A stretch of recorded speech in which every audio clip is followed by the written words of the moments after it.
Hello, Durud and Shalom. Hi, everyone. Okay, so we're about to jump into our group call in this discussion group. I think people are already here speaking. Let's see who's here already. Okay, yep, I see. I see 14 people are already here. This is going to be a less busy group call because it's just the VIP members. So let's just drop. My audio is okay. Everything good? Let me just jump right into it and see what the people. Let's just surprise everyone. There we go. Out last night that were here during that time period. That I'm a Cuban. Armin! Hey, Armin. Don't piss off. Hey, guys. Yeah, you don't piss Bye. off. What's up, man? Hey, Don't man. How are piss you? off women who are protecting their loved ones. Yes. Right. Women could. That's the famous joke. How do you know a Latina loves you? She kills you.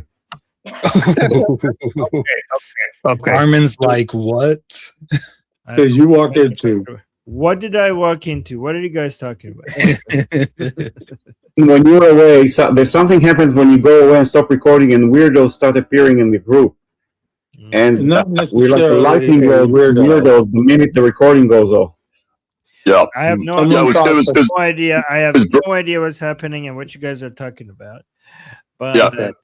Yeah, Armin, it was Drop and terrible. put you in. it's okay. we can tell you if you like or No, or not, whatever. Okay. Should That's spare fine. the YouTube viewers the It's story. I don't think they deserve it. Let's Let's who's modding? just literally politics. Hi, everybody, listen. Who's modding?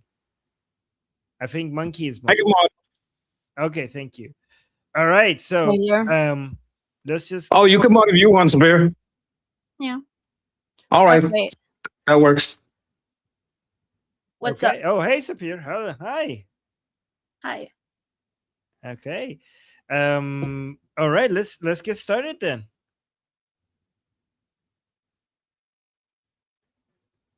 Okay. I just got in, so if anyone wrote one, I still. What do you don't know. need? Wait. Okay. Let me mute. Hold on, your mic is open. So I saw one from Noah saying Yeah, I Iran see strike that. Kuwait. Okay. Yes, I see that. I think that was the only one. All right, Noah, go ahead. Yeah, basically,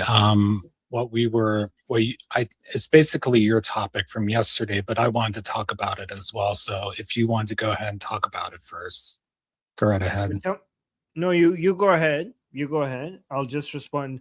You tell me what you think and ask any questions that you have, and I'll just respond to you. And other people could put twos in the chat as well. Yeah, go ahead. Okay.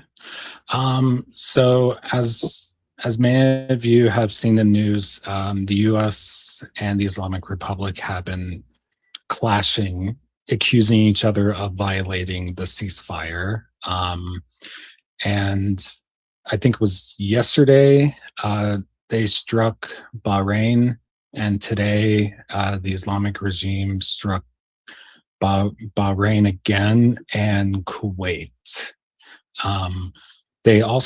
The Islamic regime also tried to strike a Singapore flagged cargo vessel. I don't know if it was successful or not, but I guess my main question, has there been any other news? Yeah, the Singaporean one was the first one. That was successful. I think there was another one. Oh. Yeah, that was the Ever Lovely one. That was a successful one that hit. The later one wasn't successful. What was that country one? The second one? Yeah, I forgot what the second country was. Okay, it says, let me see. All right, it doesn't matter. There was another ship that they attacked. It's just going on and on. So this is the circular nature of what we're dealing with. But I think that something else is happening that we're not paying attention to, and it makes me a lot more optimistic. And I want to see what you guys think about it, right? So here's what's happening on the surface. On the surface, there's a ceasefire that both sides are very desperately are trying not to escalate, right? So you have a repetition of this.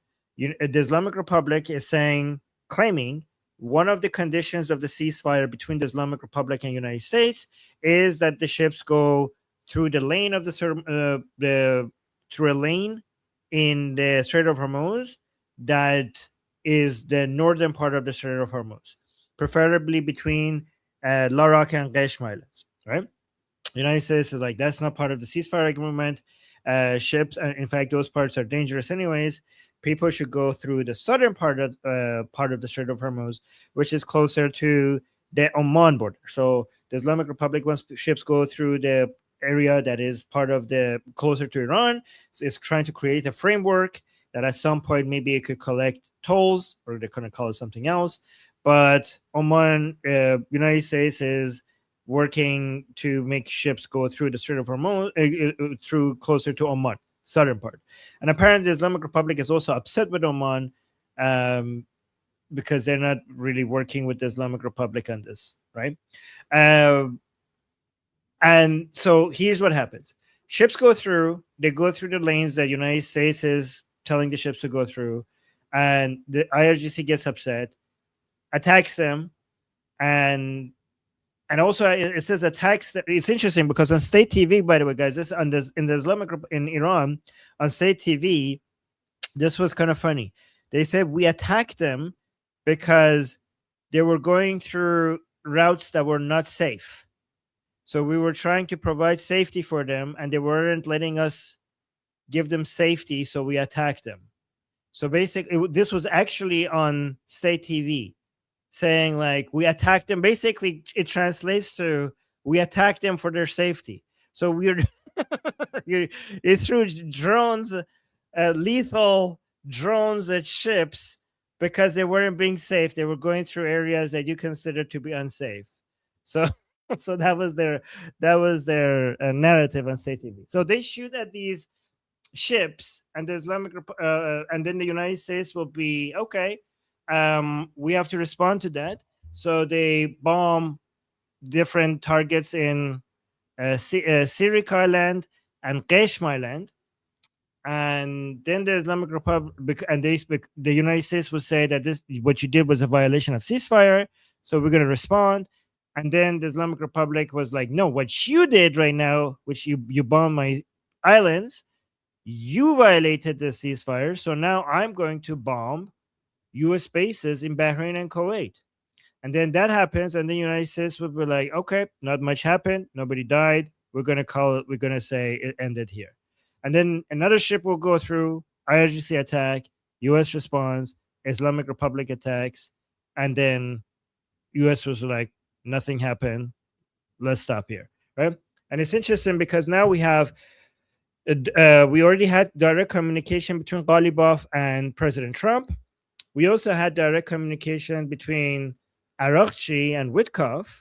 Now we also have a direct line of communication between IRGC and CENTCOM based in Doha to avoid things from escalating, right? Direct, they set this up, something similar to what they had with the Soviet Union with the red phone, right? So this shows a huge commitment from both sides not to escalate, right? They will keep using very aggressive language against each other, but both sides are very motivated right now not to escalate. So some people who want escalation might look at this and be disappointed. But one thing is happening while we have this ceasefire is the United States is busy somewhere else defanging the Islamic Republic, which is actually beautiful now that you see what's happening, right? So in the agreement that Lebanon and Israel just signed, that agreement was also signed by the United States. And if you look at Section 11 of that agreement, it clearly says that the United States is going to commit to stop the Islamic Republic from funding Hezbollah. It doesn't use the word Iran, Islamic Republic, or Hezbollah, but if you read it, you can see that it's not just Lebanon committing to this, the United States is committing to this as well. I don't know how seriously that's going to be taken, but that is a U.S. being involved actively, because we all know the Lebanese army cannot handle Hezbollah. But what does this commitment mean? Okay, what does this commitment mean? So, and then also we just had last night what we saw in Iraq was that the new prime minister of Iraq, Zaidi, the Zaidi guy. So United States did something really good, which is President Trump put a lot of pressure for Nur al-Maliki not to be the next prime minister of Iraq. And if he didn't get involved, he would have been. And if that had happened, Iraq would have been gone. Like the Islamic Republic would have so much upper hand in Iraq right now. So President Trump did the right thing by not letting that happen in Iraq. And this new prime minister, this Zaidi guy, he's actually pretty awesome, because just last night we saw a whole bunch of, armored vehicles and military activity by this new prime minister in the green zone in Baghdad, going in and arresting a whole bunch of politicians who are loyal to the Islamic Republic, who are parts of the proxies of the Islamic Republic. So for months, we've been hearing the United States bombing Hashd-e-Shabi bases in Iraq. So that's the militias that are loyal to the Islamic Republic. But now we're also seeing that they're arresting the politicians who are proxies of the Islamic Republic in Iraq. And I think a lot of people are underestimating how important both of these are. A lot of people think that the Islamic Republic's decision-making is just based on Durka jihadi Islamic ideology, and these people do not make rational decisions. But it's actually not the case. I mean, they have a lot of followers that are retarded, but those are the tools for their actual agenda. Like if you follow what the Islamic Republic does, the motivation is power and wealth. And based on the cards that they have been dealt with, if you actually look at what they do, they are a lot more rational than what people give them credit. Rational doesn't mean good. They're still evil, but they are rational when it comes to, if you look at what what helps their survival and power and wealth, right? So the support for Shia proxy terrorist groups in Iraq and Hezbollah is not just because we have the duty to support our Shia brethren or blah, blah, blah, like all of that. These are layers of defense for the Islamic Republic. Like you could see already how devastating it has been for the Islamic Republic that the Houthis didn't really show up in closing the Bab al-Mandab at the Red Sea, and how useful that would have been at the negotiating table and as a deterrence if the Houthis were active right now. Like imagine what would it do to pressure on the White House if we had the Strait of Hormuz plus the Bab al-Mandab closed right now, right? It would have been, that's a lot of leverage that the Islamic Republic could have had that it doesn't have, right? So you can see these proxies, these terrorist groups, they are forces, especially on Israel. It's very important for the Islamic Republic to have a force right next to Israel that it could put pressure on, so that it could remove that pressure in return of certain favors here and there, right? And Hezbollah, losing Hezbollah and losing its proxies in Iraq would leave the Islamic Republic completely naked. So it makes a lot of sense to me that the Americans right now are using this ceasefire to defang the Islamic Republic in other areas. If they are successful at defanging the Islamic Republic in other areas, once they come back at some point, I don't know when, maybe a long time from now, but if the Islamic Republic is defanged, if Hezbollah is not as strong, if Iraq, think about it, the Islamic Republic has already lost Syria with the fall of Assad. That has been devastating to the Islamic Republic. Imagine if you wanted to do all of this, okay, if Hezbollah was as powerful as it was before October 7th, if the Houthis were as powerful as the time that before the American and Israeli bombardments, if Assad was still in power and the Islamic Republic had complete access to Lebanon, land route through Iraq, Syria, and Lebanon, would have been able to equip Hezbollah so much more than Syria falling has made the Islamic Republic lose access to Lebanon from land routes. That is, to be fair, they still have managed. The Jolani or the Al-Ashar guy is not really good at stopping everything going through Syria, so they still have access to Lebanon, but obviously not as much as when they had their buddy ruling over Syria. By the way, side note, this shows how bad Syria's army is. People are like, oh, maybe they could attack Hezbollah instead. They can't even stop. I mean, they are already, Giuliani is already aggressively against the Islamic Republic, but the Islamic Republic still is able to send supplies to Hezbollah through Syria. So they can't even stop that. They can't even manage their own country. And now they want to go attack Hezbollah in Lebanon. That doesn't make any sense, right? But anyways, let's get back on track. All of we are moving in the right direction, slower than what we want, much slower than what we want, obviously. But the Islamic Republic is losing most of its leverage right now, most of its deterrent capability. And if it ends up without any of them at some point, then dealing with the Islamic Republic in future military operation is going to be a lot easier. The only last remaining 3 deterrence capabilities that the Islamic Republic has, the main ones, is Hezbollah, the Strait of Hormuz, and the enriched uranium. If you get the enriched uranium out through a deal, if you manage to work with the IDF, if the IDF, the US and also Lebanese military together, they manage to disarm Hezbollah or at least weaken it significantly, then, and also the blockade, the US blockade shows that the impact of US blockade on the Islamic Republic is far, far more significant than closing the Strait of Hormuz on the global economy, which was basically very little. And the only time they care about it is right before an election. Other times it seems like the Americans are willing to tolerate oil prices at above $80, between $80 to $100, is as long as it's not before an election.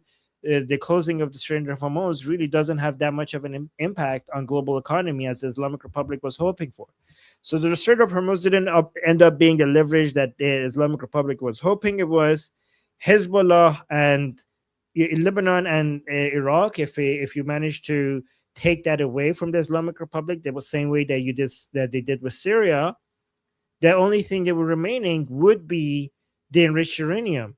And if you could get a deal with the Islamic Republic to get the enriched uranium out, even if it's a deal that a lot of us will look at it or like, oh no, this is so bad, this is worse than the JCPOA. It doesn't matter. Once the enriched uranium, if it leads to getting the enriched uranium out, only if, like I'm not defending it 100%. If you get the enriched uranium out, and also you have IAEA inspectors inside Iran making sure that they have destroyed any enrichment, other enrichment facilities that the Islamic Republic may have, then you could violate the deal if you want after, because the Islamic Republic is going to give you plenty of excuses to show you that we're not violating the deal, they're violating the deal. And once you completely make them, give up everything, you do a Gaddafi on them, right? Like Gaddafi gave up his, did deals with the Americans and it gave up their nuclear stuff, and then it fell anyway. So it didn't work out for him. So just do a Gaddafi on the Islamic Republic, do a deal that a lot of the people on our side are going to hate, but just make sure you take the last leverage that they have, and then it will be easy to deal with them. Anyways, that went for so long. Noah, what do you think?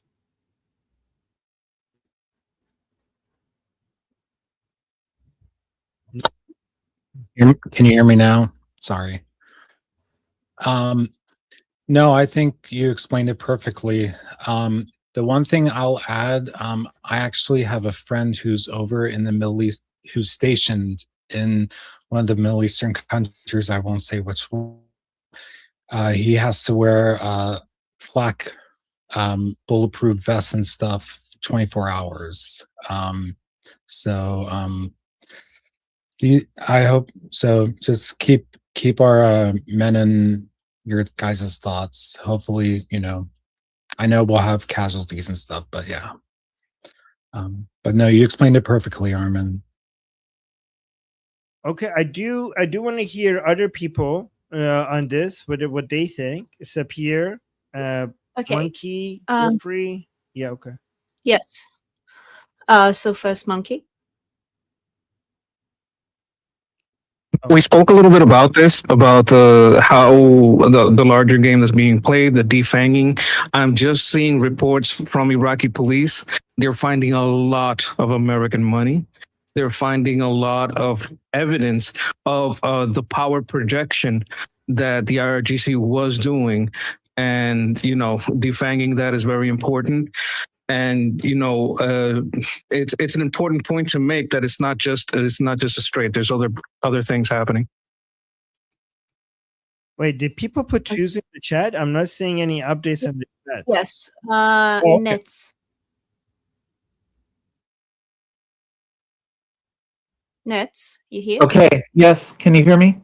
Yes. Yes. So can I be the local pessimist?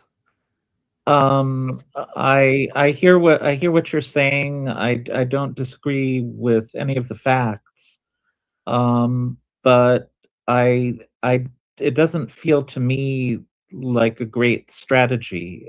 I mean, when we are doing this, when we look at all of the levels of proxies that Iran has, and we try to slowly disassemble them one by one, the outermost ones first. We are treating Iran like it is a great, and we're treating the Islamic Republic like it's a great power, an equal to us, that we have to engage in some kind of long semi-cold war with. And I think the reason that I am frustrated is that I think that a better thing to do would be to try to actually achieve victory, to try to bring down the Islamic Republic. Now, right now, we're in this situation you described where both Iran and the US are committed to not escalating. And, that is a little depressing. But at various points while the war was going on, there were always these kind of suggested tactics, like maybe we could invade a few islands on the Strait of Hormuz or something like that. And it always seemed wrongheaded. I mean, the US is a great power, and the US could do more than that. And I think, I mean, I know there are military experts here who maybe understand better than I do what's possible, and I hope to hear them debunk me.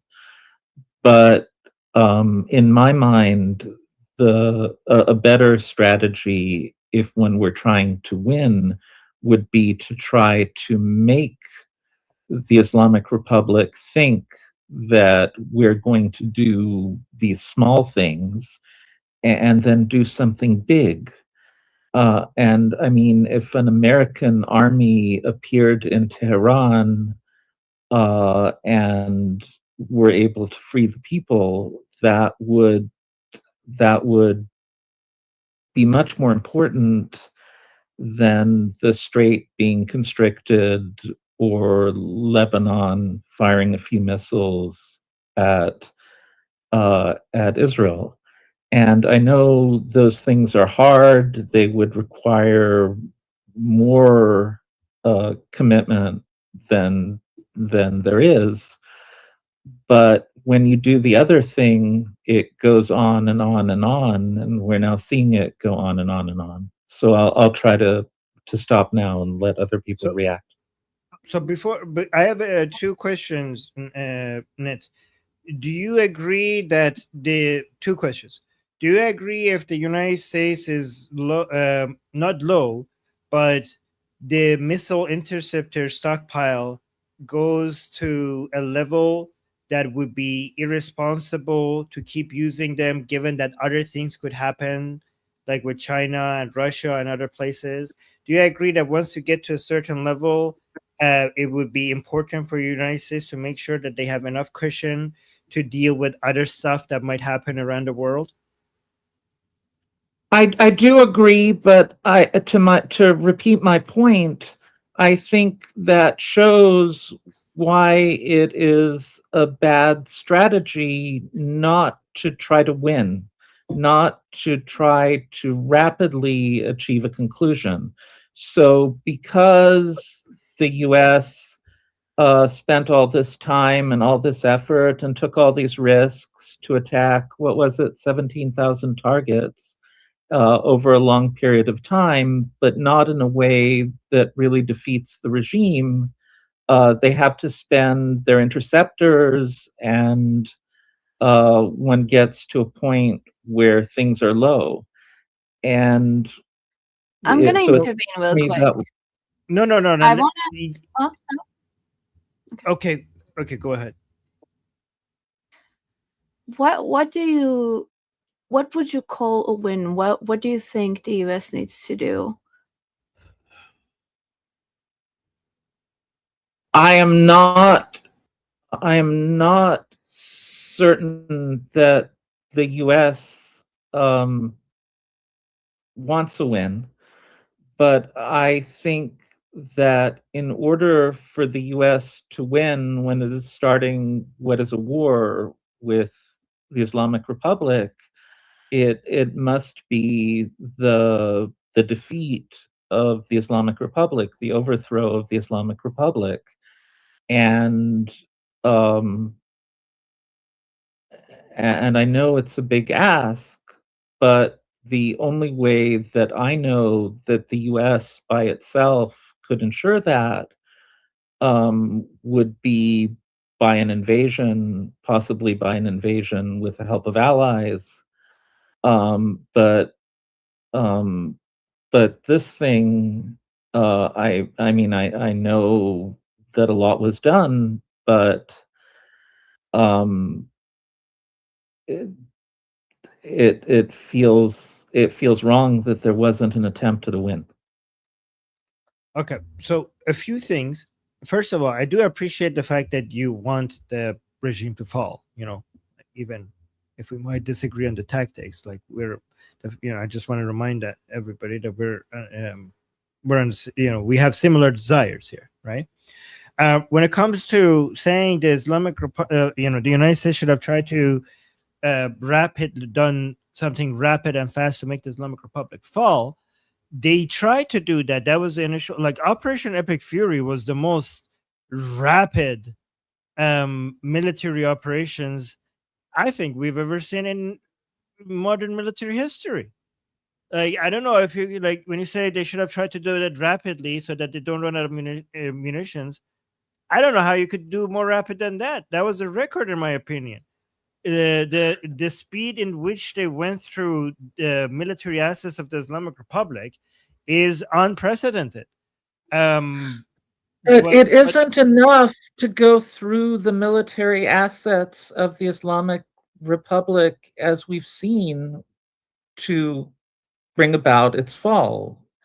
Yeah, but and if you want me to give you an example of an operation that was fast, maybe it was easier, and certainly we can argue about its benefits. The invasion of Iraq that brought down Saddam Hussein was pretty fast. Now, after that, things kind of deteriorated, but... Okay, there's a huge difference. First of all, the Islamic Republic has more power than Saddam had back then, right? They're more resilient. Second of all, United States is a democracy. The American voters, you're talking, first of all, when you say United States has huge military capabilities, yes, it does. It's not unlimited, though. There's limitations even to U.S. power. So just because we want something, it doesn't mean like United States has a button that could press it and it will happen. There's limitation even to U.S. power. Also, one main limitation to U.S. power is political capital, right? You might have a lot of military capital, but you might not have enough political capital. If you don't have the American will, like the Americans, you mentioned Iraq. Well, the Americans have a bad memory from what happened in Iraq, so they wouldn't want to allow their politicians to send ground troops on that scale into Iran. That is something that there is no political appetite for, both on the left and the right. So given that United States is a democracy, they wouldn't be able to, like, the politicians would be stopped by different ways. President Trump would have been stopped. Like, the president of the United States wouldn't be able, like, doesn't have enough power to force that in. And through democratic processes and checks and balances and other ways that the Senate and Congress have, if it got to that point, it would have been immediately stopped. Also, speaking about elections, another thing I think you agree with me is that if Democrats were in power, or if the Democrats have the control of the House and Senate, even what President Trump has done against the Islamic Republic, that wouldn't have, like, none of that would have happened, right? So it is important to do the things to make sure that the Democrats don't gain control in the Senate, in the House, and in the White House, if we want anything to happen at all. So you also have to take into account the political limitations of President Trump. Do you agree with that? I do agree. However, I have kind of strong memories about how the time before the Iraq thing happened, and there was somehow a much kind of clearer debate about whether to do it or not. And there was an effort that Bush made to get votes in the Congress, which was non-trivial. I mean, he really had to twist arms. And one thing that I have to say I found a bit disappointing about the way that Trump started the war is that he didn't do more to argue for it. He has the bully pulpit, and it's possible that he can persuade people. I mean, he did so many times mention that these motherfuckers are getting nuclear and nobody wants that. He did mention that over and over and over and over again. The comparison with Bush, I don't think, is right, because Bush had the advantage of not having the Americans thinking about bad experiences like Iraq and Afghanistan. Also, the Americans were ready for war because of 9/11. So 9/11 made Americans say, like, think like, yeah, let's go fuck these people up. We don't have a 9/11 in the United States, something similar to 9/11 right now in the United States, thankfully. And also, the Americans now remember Afghanistan and Iraq, and they don't want to repeat that. So that there's a difference, huge difference. These two make huge differences. Okay, well, it's possible it could not have been done, but what I can say is that in his position, I would have at least tried to make the case, and the case I would have made would not be about nuclear.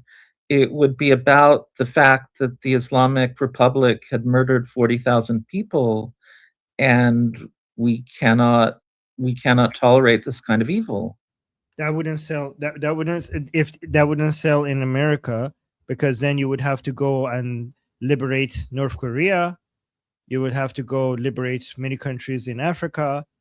The United States would have to get involved in many other countries. The argument has to be something regarding how this is a benefit to American citizens' interest. It has to be. Oh, well, I mean, I think you should also have reminded people of the benefits that America had when Iran was its ally. I don't think that aspect of it should have been hidden either. But again, I don't completely know what's possible. I am often very frustrated by our politics and know that many things that I want to happen can't happen in our politics. But I am just using my voice here to express this frustration. I'm sorry, off point. No, but I appreciate your heart, your big heart, and your desire to see the Iranian people free. Like, I do appreciate that. Don't get me wrong. Let's see what other people have to say about this. Thanks. Thank you. Varric has left, so Nail Bunny.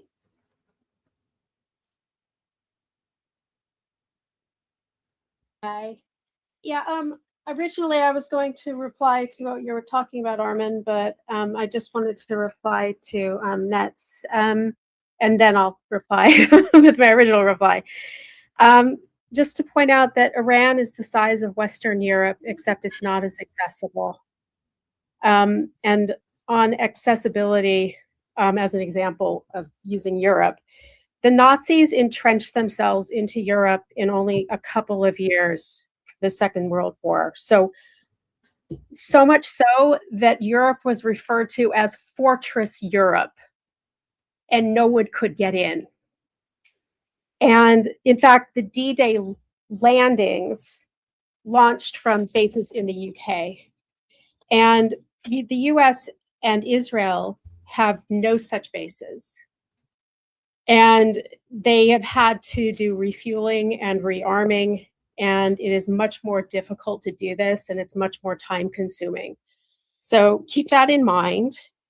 And also going back to the Nazis, they had a few years to entrench themselves, and the Islamic regime has had 47 years to entrench themselves and to create these proxies, these tentacles that stretch all, not just all across the Middle East, but all over the world. So they have their people that are willing to carry out acts, terrorist acts in their name all over the world. And the reason the European countries have been so basically pretty shit in terms of supporting the efforts of the US and Israel is because if they fail, they know that there are so many terrorist cells all across Europe, and definitely here in the UK, so much in the UK, that if it's a failure, then they're going to run riot all over. And there is that fear. Now, I 100% agree that choking them and destroying Hezbollah, Houthis, Hizbut Tahrir. So they choking those and destroying those is fantastic. That is an excellent way of going about it. Cut off their tentacles, make them so weak that they're completely isolated. I think it's I applaud it.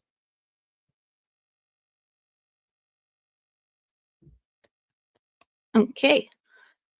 Thank you, Bunny. Jeffrey, you wanted to respond?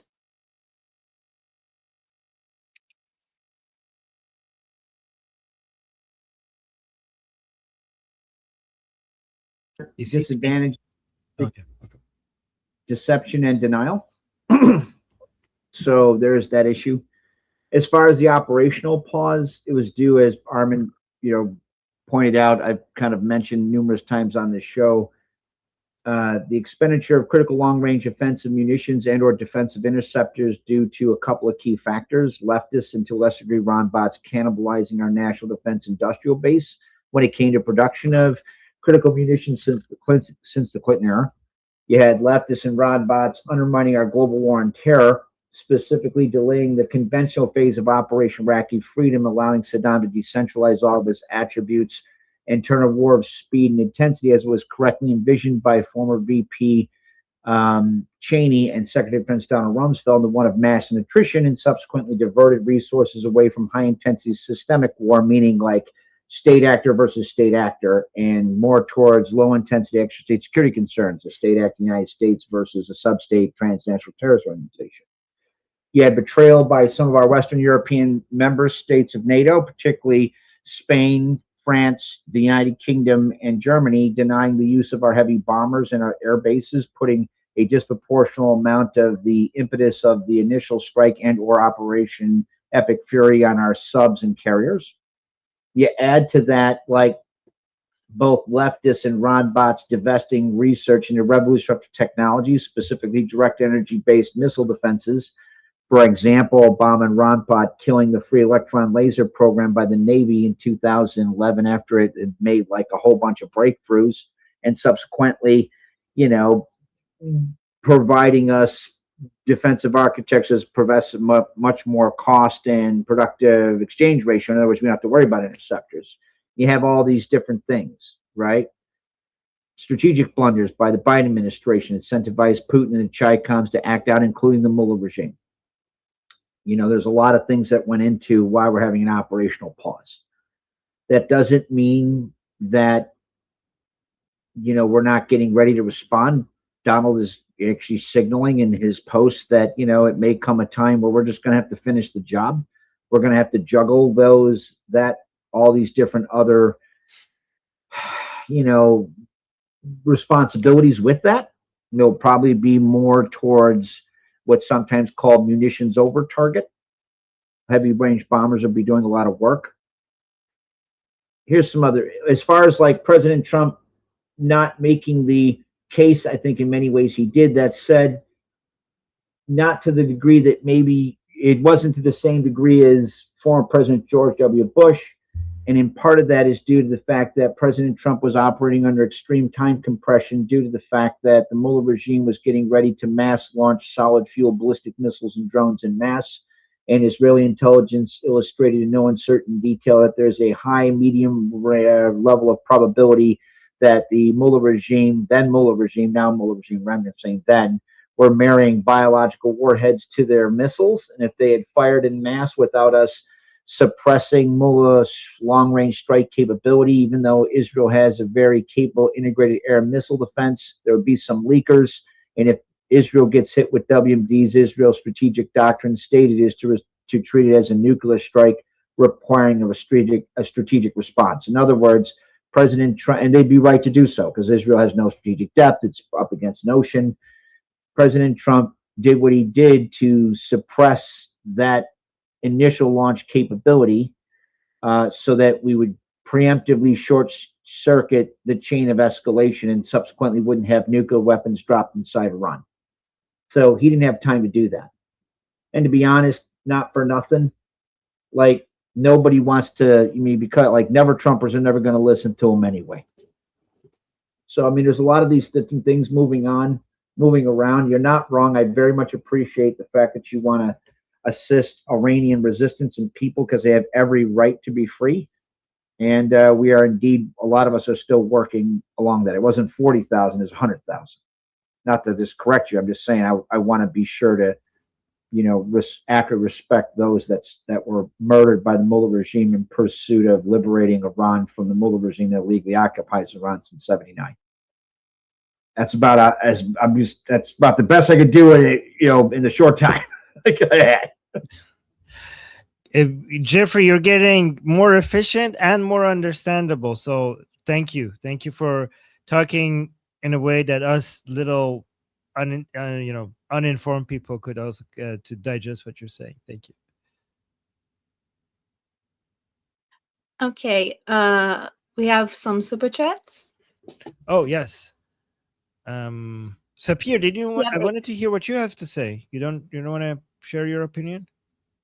Oh, I'm gonna have a whole talking thing after that. So. Oh, okay. Oh, wow. Okay, guys, let's get it ready for Sapir's. To my ramblings. Yes, that's good. We miss you. That's why I'm happy that you're gonna have your own segment. Okay, so we got 8. Holy crap, 8 super chats. Fleshy is saying ships are moving. Shh, we aren't supposed to see. Ooh, okay. So We'll see the effects of that when the markets open. Thank you, Fleshy. Fleshy sees everything, even the stuff that we're not supposed to see. Mark with a super chat saying, will Mushtaba be expected at the funeral? That's the question everyone is asking. That's what everyone is asking. Oh, should have said expected to speak at the funeral. Oh, yeah. Well, I mean, if we see him, that will be a big deal. If he speaks, that will be like, holy fucking shit. But everybody is waiting, and either way is going to be a big deal. If he doesn't show up, everybody is going to think, like, most people are going to be like, okay, he's dead, or he's so severely injured. If he shows up, that's going to be huge, because we're going to see Mushtaba for the first time. We'll see how healthy it is, but that's a big question. And guys, Ali Khamenei's funeral is on July 4th. Okay, I don't know for what fucking reason they decided to have it on July 4th, but it's on July 4th. So on July 4th, we all will see whether Mushtaba will show up at his dad's funeral or not. And then let me see. We got another super chat by Chris. Thank you so much, Chris, saying, true, Trump wants to be known as a deal maker, not win. Giving the regime multiple times to regroup isn't a smart plan. IRGC has to go or big waste. Well, I mean, again, Operation Epic Fury has been one of the most significant military operations that we have ever seen in modern history. And one way or like, it's objective reality that nothing has been more damaging to the Islamic Republic in its history more than Operation Epic Fury and Operation Economic Fury.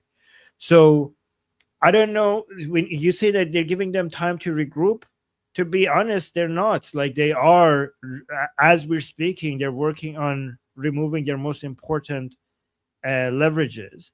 But what the Americans also need to regroup. You know, sometimes we treat United States, because it's a superpower, as if it's God.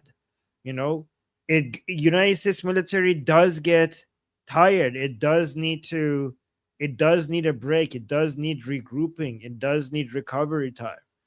You know, it's not like a video game that you could just press buttons and then your enemy will do a cheat code and then stuff will show up and then you just resupply everything endlessly. It doesn't work like that. There are limitations. And United States, you're talking about the IRGC regrouping and recovering. What about the United States? They need that as well. And also the elections. Again, we have talked about the elections. Yes, Texas saying we are their Allah now. Yeah, they're treating. Why did they stop? Like, okay, I guess that's what President Trump means when it says praise to be Allah. I think maybe he's talking about the United States. We got another super chat. Fleshy Interloper, thank you, saying Iraq cuts Hezbollah supply line.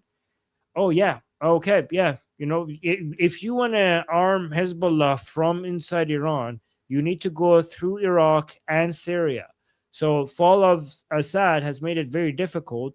But to be fair, Syria is very unstable. So the Islamic Republic still finds way to go through Syria. Losing Iraq would be devastating, because Iraq is not as chaotic as it used to be. So you will be able to do more to stop the Islamic Republic if you have both. If you take both Iraq and Syria away from them.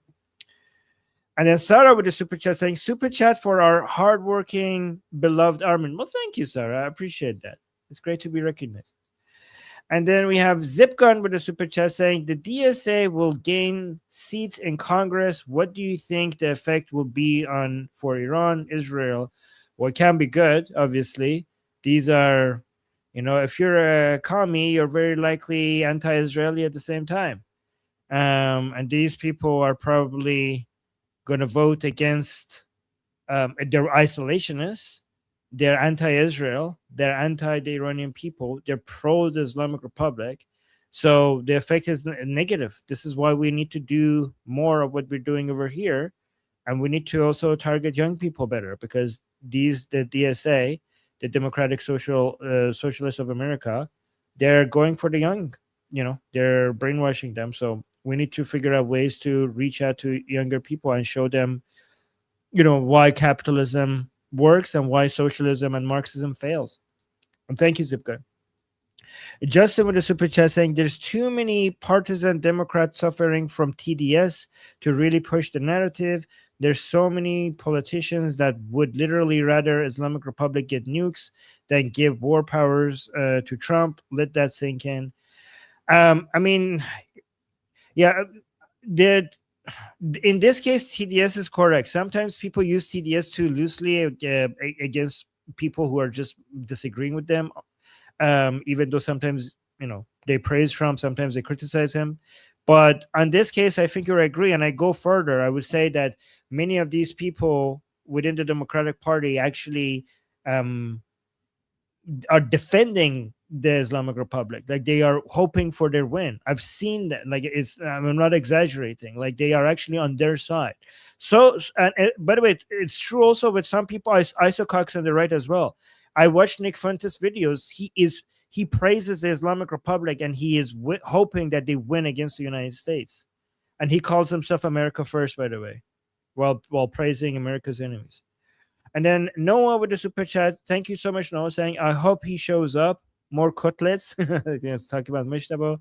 Another super chat from Noah saying, this super chat is for the confetti. Oh, thank you. You get us to our goal. Thank you, Noah. And then last super chat comes from Supreme. Oh my God. Dictator. Supreme Dick Taker. Okay. Thank you for the super chat saying, I've redone my profile pic in support of the funeral. I can't see what it is. Oh, it's an ice cream truck with Mujtaba Khamenei next to it. Yes, so some people are wondering if Ali Khamenei's body is going to be moved around in an ice cream truck, given that he's been in a fridge for more than 100 days. Maybe bringing him out of a fridge is not going to be pretty, so maybe just moving him around in an ice cream truck will work out. Yeah. All right, so who's next? Jeffrey was supposed to be next. I didn't understand if he said what he wanted to say or not. It was just a one for a general sit wrap of what's going on in the past 24 hours, if you want. Okay, do it. All right. So, quick overview of some of the main events going on in the Persian Gulf and/or Strait of Hormuz. U.S. actions between yesterday at 5 to today, as everybody kind of knows, the United States targeted 10 sites on the in or near the Strait of Hormuz, specifically on Qasem Island and a couple other places in response to the Mullah regime targeting certain commercial ships. A second one, by the way, was carrying 2 million barrels of oil. We hit surveillance infrastructure, communication systems, air defense sites, drone storage facilities, mine laying capabilities, missile and drone storage, and coastal radar. Basically, removing the elements of the regime remnants uses to hold shipping at risk. Israeli actions, so our IDF allies, Prime Minister Benjamin Netanyahu and Defense Minister Kantz directed the IDF to prepare for a long extended military presence on Lebanon, very much looking to disarm Hezbollah and defend northern Israeli residents. JDF conducted strikes in southern Lebanon. Mullah regime remnants, IRGC actions. So, the IRGC remnants launched joint missile and drone attacks targeting U.S. military sites in Kuwait, Al Salam Air Base in Bahrain. The Fifth Fleet, we're on the vicinity of the Fifth Fleet.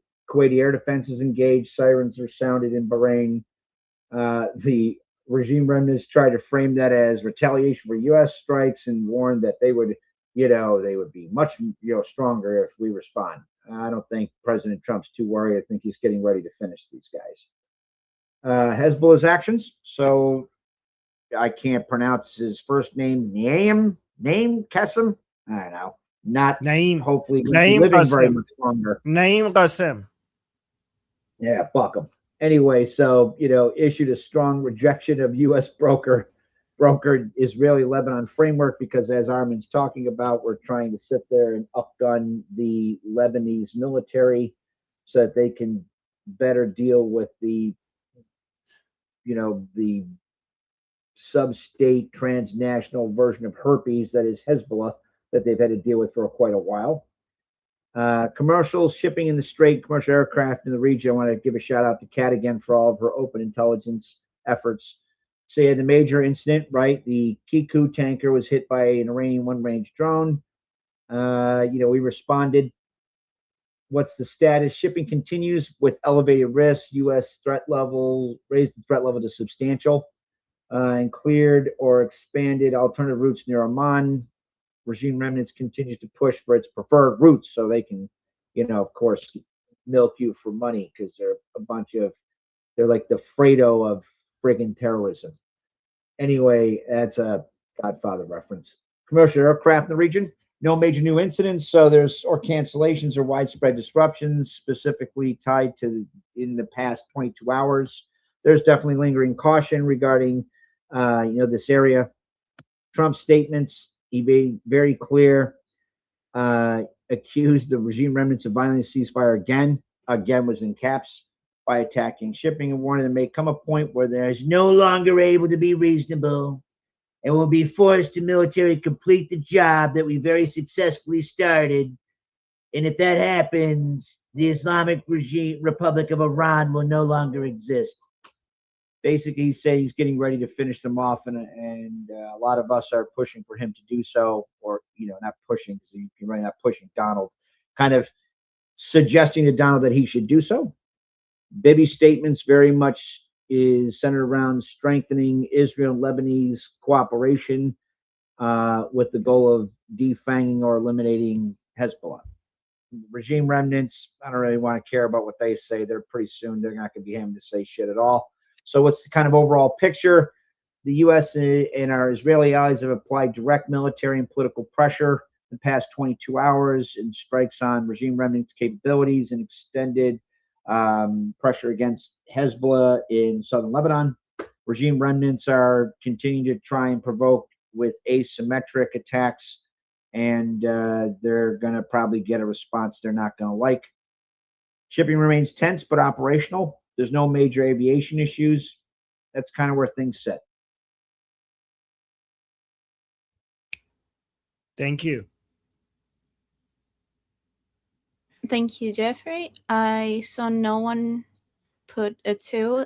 Armin, do you want to say something? No, I just got a super chat from Casey, and it's for Jeffrey, saying, Jeffrey, great job yesterday. Keep it up. Thank you, Casey. Okay. Then I guess it is my turn. We're going to give you some updates from Israel. But first, Armin, do you want me to show what I sent you? You want me to show people? That is adorable. Sorry, I'm so sorry I saw it late. I'm getting so many notifications. Okay. I just wanted to message you on WhatsApp saying, like, oh, I'm so glad that you're here. And I saw, like, oh no, I don't know those. Okay, but those are adorable. Yeah, please share that. Okay. So, for the people who don't know, I work in a Montessori kindergarten. So we use every big event in the world to teach something for the kids. So because there's the whole soccer matches and stuff, we used it to teach them about all kinds of countries and flags. And I saw that the Iranian flag is not okay. So I told the kids that the Iranian flag is confused, and we're gonna help him. I'm gonna help the flag. Let me see. This is in Israel for people who might not know. Sapir is in Israel. Yeah. I'm gonna download those real quick because I want to have it in a separate tab.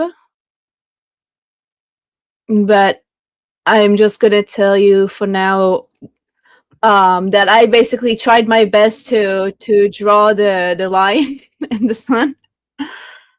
Tried. And then we went outside to the yard and we hung it up. Okay. You want me to share it instead? Okay, got it? There is a reason that I want to do it separate. I mean, you can share it. You can share it because How about this? How about you do your topic and then we do someone else after when someone else is doing their topic, then you could prepare it and then you could share it. Because if I share it, then it's gonna be okay. So let's do your topic. Yeah. And then do that. Yeah. Okay. So a few updates from Israel. So jets and the airspace. We'll start with that. I've been hearing tons of American jets in the sky, and not just me, but a lot of other Israeli in the past few days. That came with a notice of a lot of cancellations of flights, including my flight, even though it's in August. And apparently all the big flight companies have canceled till new notice any flights outside of Israel. So I'm just gonna put it out there. And low cost and it are still working. Low cost will work till they have no choice.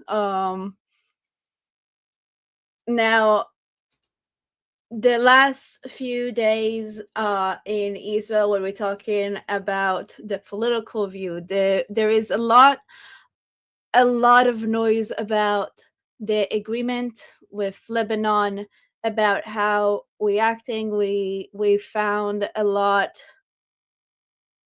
There's a lot of people on the right that started to criticize Bibi more than usual, even people that were supportive of him before, because the whole feeling like he is following what the Americans tell him to do, especially now with the agreement in Lebanon. People remember how the last agreement, now there was agreement between Israel and the Lebanon government and the Lebanese government back in 1983, if I remember correctly.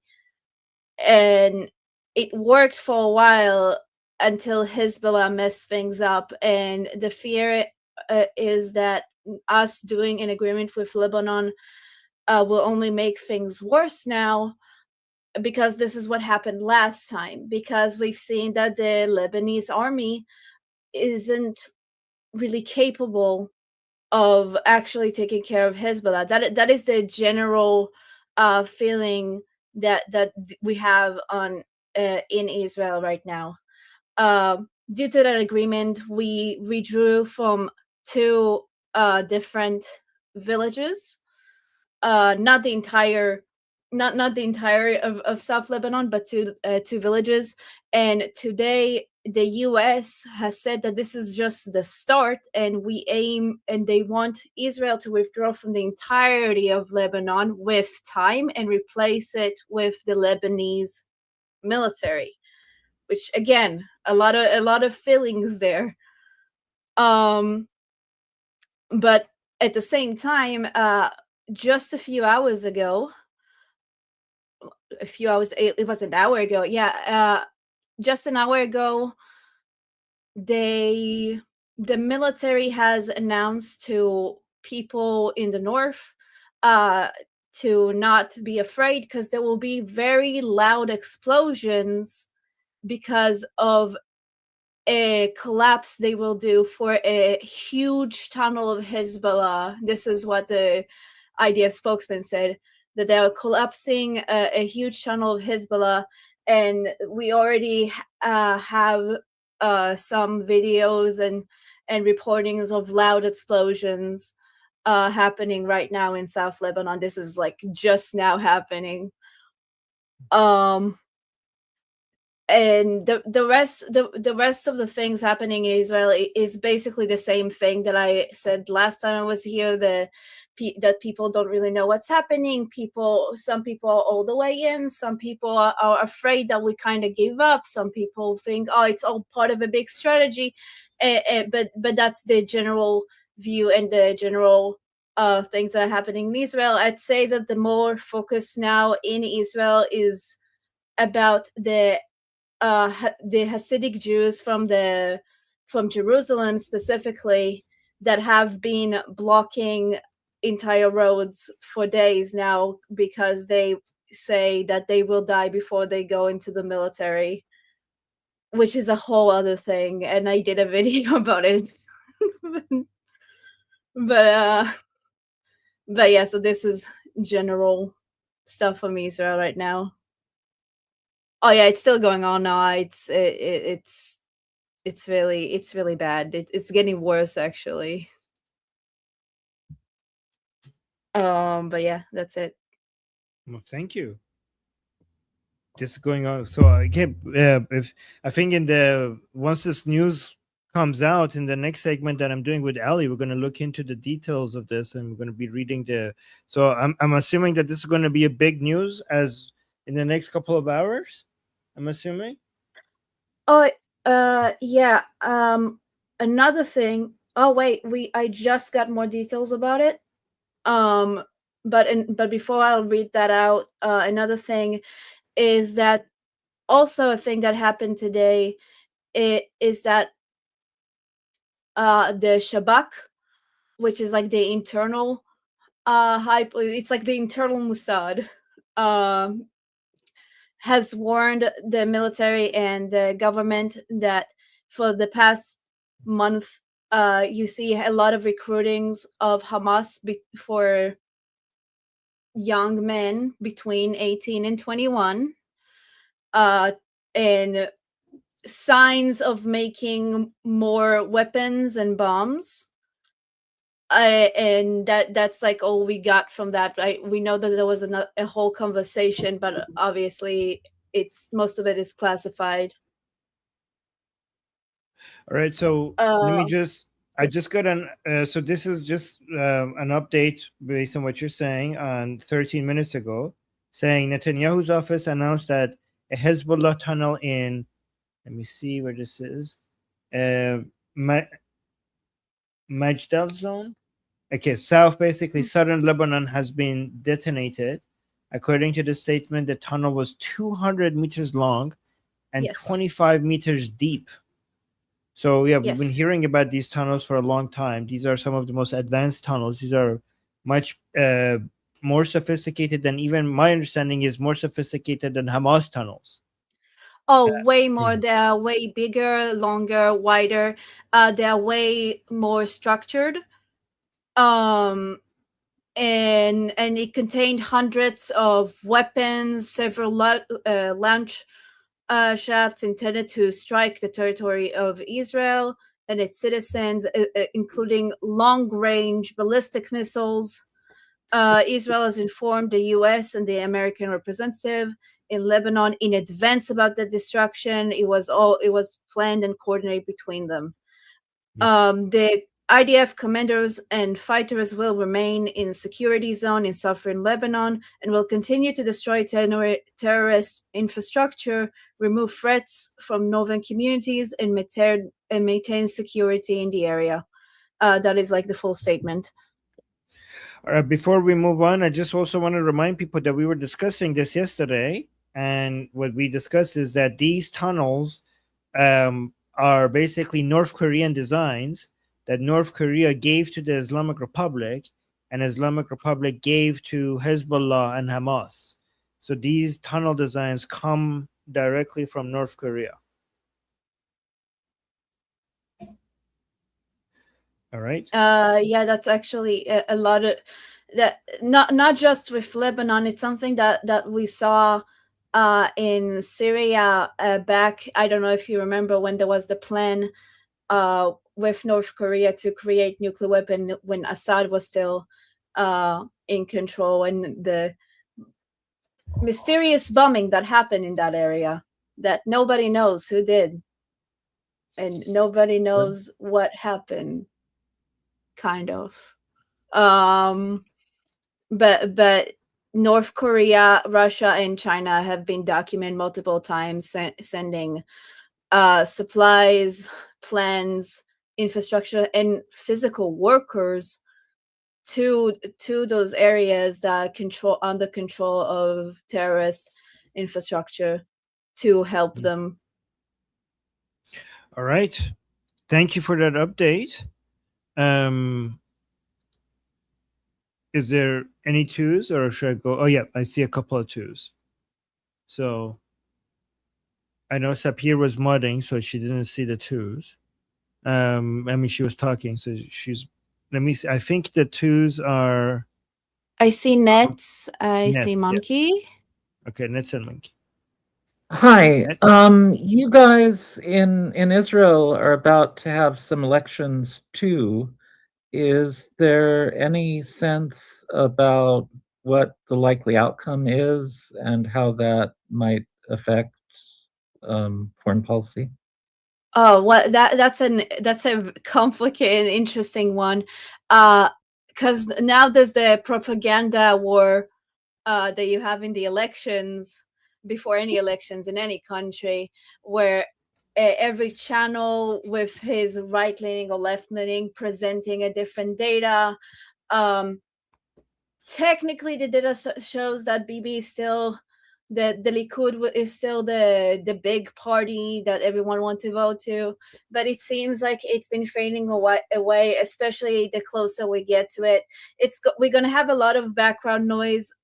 I personally don't think the Likud will be elected again, just because of the amount of young voters that want a change, especially after the last time. Because in the last time, for the people who didn't know, we had 5 elections in 3 years because it was so close between the left and the right. And the problem with that is that we have a lot of childish shit happening in the government, where all the right parties are saying, oh, we're not going to talk, we're not going to unite with the left, and all the left parties, oh, we're not going to talk, we're not going to unite with the right. Some of them has been seeing changing their mind. We don't really know. We'll probably have to wait a bit more. How will affect the foreign policy? That is a good question that I am not capable of answering.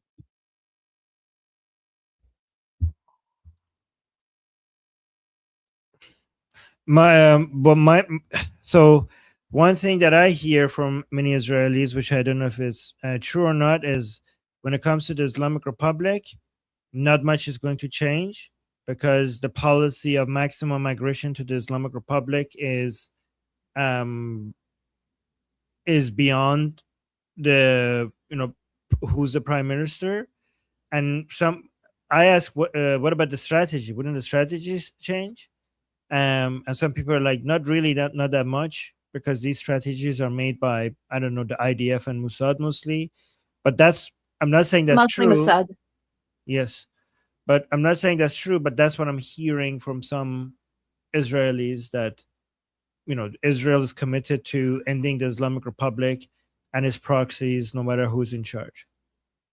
The reason I'm saying it's complicated is because, keep in mind, Bibi have been up there for many, many years. And one of the constant thing that he claimed before every elections is pretty much fear-mongering about how the left will give up to the terrorists. They will make a Palestinian country. That's true, and though. they will. No, the left. Yeah.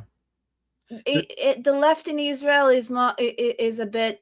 It's not like in the West. Like, there are some I parties know, but that they're are still like for. that.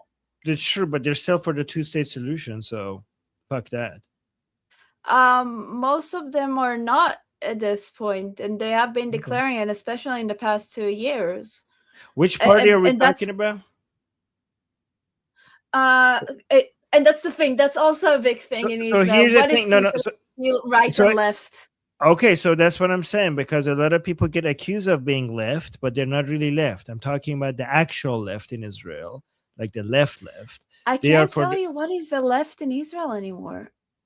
Okay. I really can't. Okay. Well, here I'll give you a hint. The people who are for the two-state solution. Okay. That's not many people. Most people that are for two-state solutions. That's because the left has been destroyed in Israel. I think, like, there is not that much of a left. In general, for the past, and not just since October 7th, in general, there was the reshaping of what it means to be a leftist and what it means to be a right. in Israel, and that's like a lot of people start to consider the Likud as a leftist party now. I know that's what I'm saying. I'm not talking about the people who get accused of being the left. I'm talking about people who are genuinely still like really left leaning, which is a very tiny amount. There's a very tiny amount of it, because even the people that are for a two-state solution, and keep in mind, a lot of Israelis are out for a two-state solution if Palestinians will ever like change the way they actually think and educate and teach, because that's usually what you will hear from like you ask an Israeli, but that shouldn't be a thing. That shouldn't be a thing either, you know, because if means basically they could pretend for a while that they're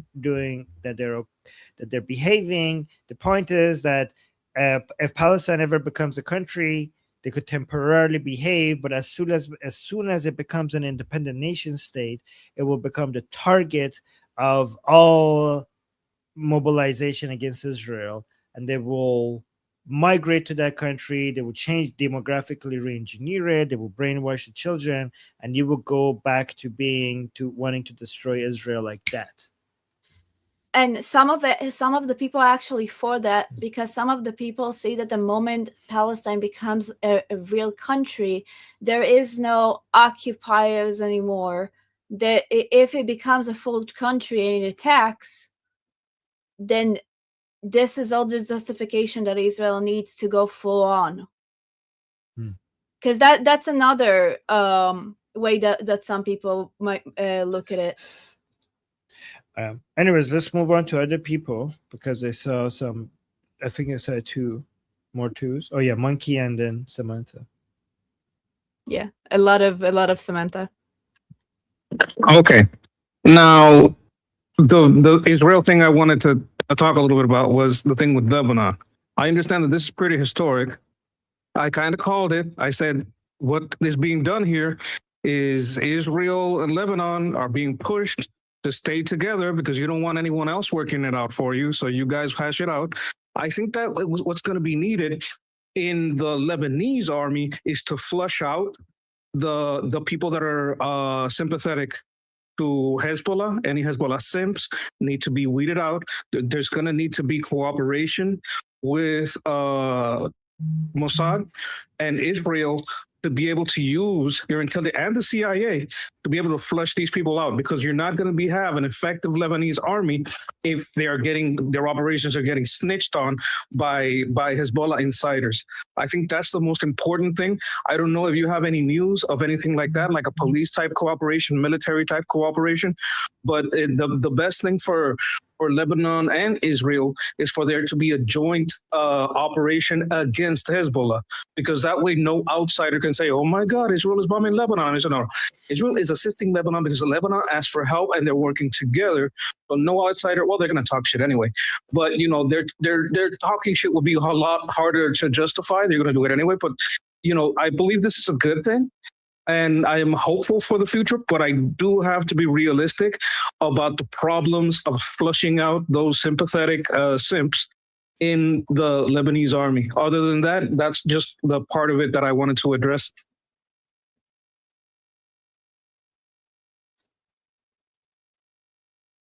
I mean, yeah. Even now, the withdrawal from the two villages, it's not like in a moment. It's been cleared for a long time, and it's all in coordination with the Lebanese military. How will it go? That those two villages are right outside of the basically established line that Israel made, and that's to test the water. And I assume that the longer this goes on, and only if we see it succeeds, to start withdrawing a bit more. But obviously I can't predict. I can only tell you what's been happening today and yesterday, because this is when it all happened. It's the last 24 hours been crazy. I look for Hezbollah, like Lebanese army arrest of people that are found sympathetic to Hezbollah within the Lebanese army. I would find that as a clear sign of them being serious. Okay. It's a complicated issue, and I can't tell you that we have enough details for it. Maybe someone in the Mossad has, but we do not know the full picture. So I can only say what I know and what I think. All right, let's move on to next, because I want to make sure we get more topics today. I think it's Samantha. Yeah. So I want to say that you have to get pretty far left to be pro two-state solution still at this point, unless Good. you want, like, there's people who, if asked, will say maybe like way in the future we can have a conversation about two-state solution, but like no time soon. In other words, like they're not going to take steps during their term. And like even of the people who say like they ultimately want a two-state solution, like even someone like Yair Golan, or like, I think when it comes to it, it's like even these people, like they still recognize that like it's going to have to be far in the future if the Palestinians can massively de-radicalize, and God only knows when that's going to be. It may never happen, and it's, you know, it would have to happen in slight incremental phases. Like, you know, like I'm just going to say for like how I feel, because like I identify as being pro two-state solution. Over the course of 4 years, if the Palestinians did absolutely everything I could ever hope for them and perfectly, the most I would do is maybe like lift some restrictions on like how much concrete can go into Gaza, and maybe like experimentally try pulling IDF out of a tiny village somewhere. But like that would be most after 4 years of like taking steps to, like, you know, so to act like, you know, you're gonna see cities where the IDF is being evacuated in someone's term, and you know it's gonna, like, I don't think most, you know, people who were even pro two-state solution would even dream of over the course of 4 years evacuating the IDF from major swaths of the West Bank. Okay, let me be clear. I did not say that this is what a lot of people think. No, like majority of people that talk about actually having a two-state solution, they, in general, like just the concept that maybe one day if Palestinians are actually be peaceful and there is no more hate, like this is like the general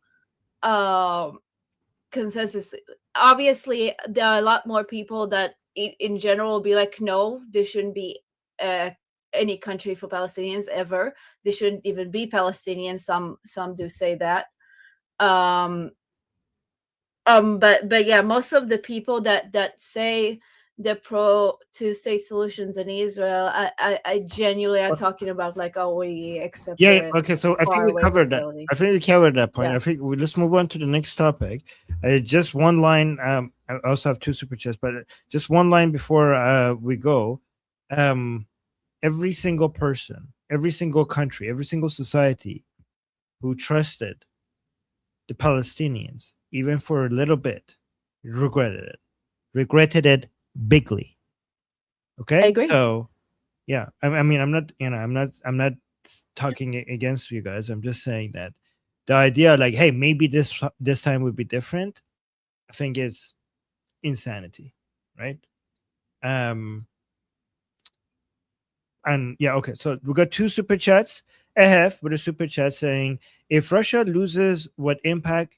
Okay, if Russia loses, what impact do you think it will have on Iran? That's a big ally and market to possibly lose.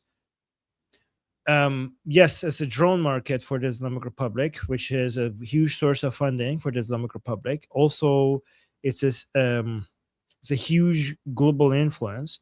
Both Putin and the CCP are main supporters of the Islamic Republic. So a weakened Russia will be a significant blow to the Islamic Republic, like huge. The Islamic Republic is basically, is technically like proxies of the CCP and Putin. In some senses, you could consider it like that. So if, in the same way that Hezbollah and Hamas are proxies of the Islamic Republic itself is proxies of the CCP and Putin. So in the same way that if the Islamic Republic falls, it would be devastating for Hamas and Hezbollah. If Putin, if Russia is weakened significantly, then it would be devastating for the Islamic Republic. It would have a significant impact. And then we have Selectivist. Thank you so much for the super chat, saying we about to ceasefire the shit out of them. Yes. Love that line. I should use that again. All right, so what's the next topic? I haven't really seen any ones ever since. Like I haven't scrolled up the chat, so Okay. Let me give you some updates here. Okay. So Iran just canceled. I mean, the Islamic Republic, I'm just reading it off of here. So the Islamic Republic just canceled talks over what's happening regarding what's considered a violation of the MOU. So let me check that. They did not take part in technical talks that was about to just happen, because they say that the recent attacks on the country and unfulfilled conditions of the memorandum of understanding with the United States, a member of the Office of the preservation and publication of the works of the Iran Supreme Leader told State TV on Sunday. They said, this is their statement. For example, one of the reasons is checking if we have access to the unfrozen funds. If there is no access, then this condition has not been fulfilled. So I think all of this is for show. I think the Islamic Republic is continuing the negotiations with the United States secretly. But every time you hear a report that the talks has been paused, I think this is just as a demonstration to their internal audience that they're playing hard to get. But I think that there's the meetings that they have for show, for the media that we're talking, and then there's the actual negotiations behind the scenes. And the actual negotiation behind the scenes, I think they continue. But the ones that are for show for the media, every once in a while they stop it as a way to suggest that look, we're playing tough, we're being tough with the Americans, right? And let me see this one.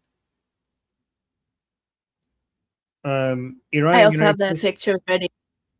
Oh yeah. Okay, show me. You already saw them, the pictures of the kids. Yeah, no, let me show everyone else. Okay. Here we go. No, so cute. That was my best attempt at trying to draw them, and they obviously painted it. Keep in mind, those are 2.5, 3-year-old kids. So, that is so cute. We saw here in the Montessori kindergarten, we study about all the flags in the soccer. And then we saw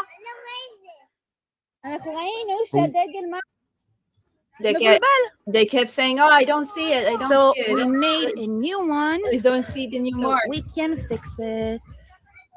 Oh. Here we go. And I just said to them, "Oh, we fixed it. We fixed the flag." Wait, can I show this on the Persian show? Can I show this?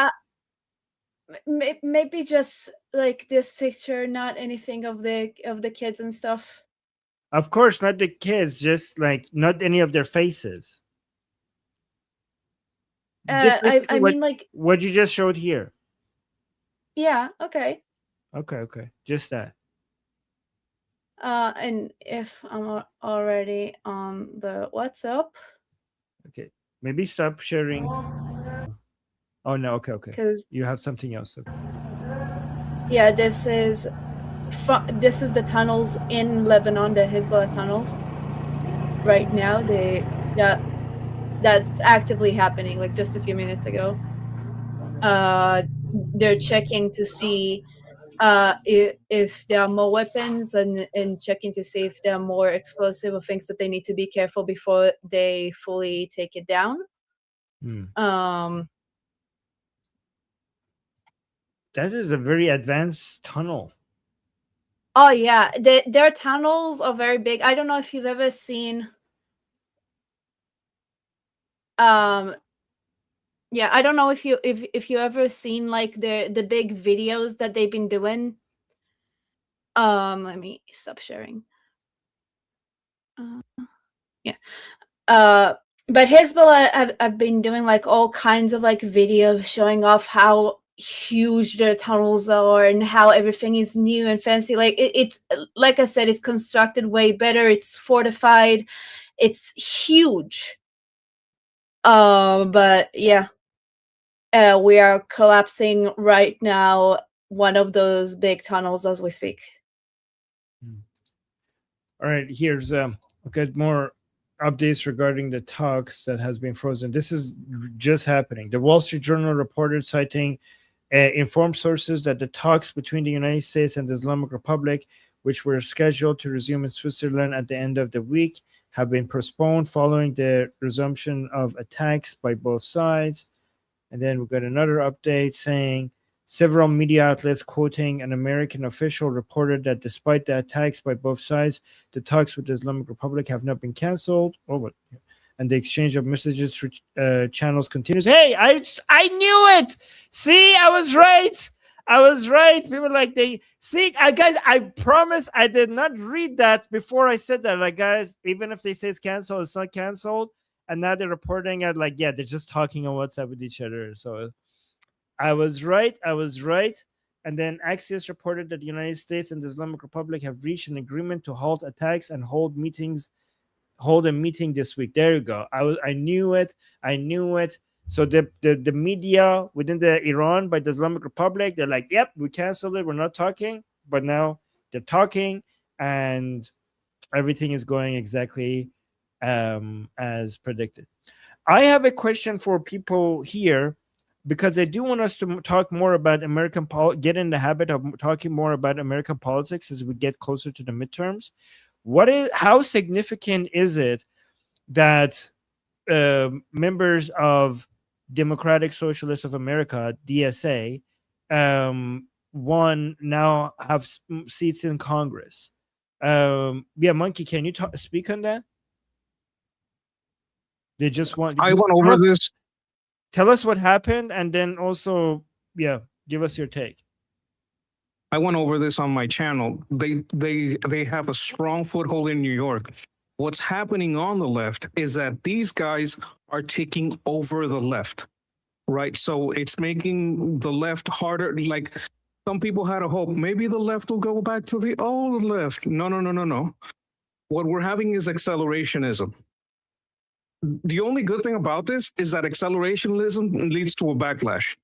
These people, because this happened in a blue state in New York, these people didn't lose but they were fighting someone from the right wing. They won because they were more left than the left. These are people that have worked in unions. They come from unions. They come from organizing. One of them was like an organizer against Israel. One of them had to disassociate because of the statements from the DSA on October 7, but still has this anti-Israel view. The DSA isn't just anti-capitalism or anti-free market. It is anti-Israel. It is I would say anti-Jewish. I don't think they even care if it's Israel or not. They're just attacking people on their side. These people are attacking people on the left that have the same views for being Jewish, right? Because they're not speaking loud enough or fast enough, whatever the excuse is to attack him. This is not bode well for New York. As for their power in Congress and the Senate, well, it's New York. It was going to be blue anyway. Oh, New York. You understand what I'm saying? Sorry. Like, so I made a mistake then, right? So it's not in Congress; it's just in New York. No, in both. There's, I think, 3 seats were in play in the larger game, and locally, I think it was 9 to 12. I don't remember exactly. I think it was no, I think it was 12 total, 9 in the state, and 3 that go to the federal level. But these seats were already going to blue. It was either this Democrat or another Democrat. What you have now is that these Democrats will not work with the right.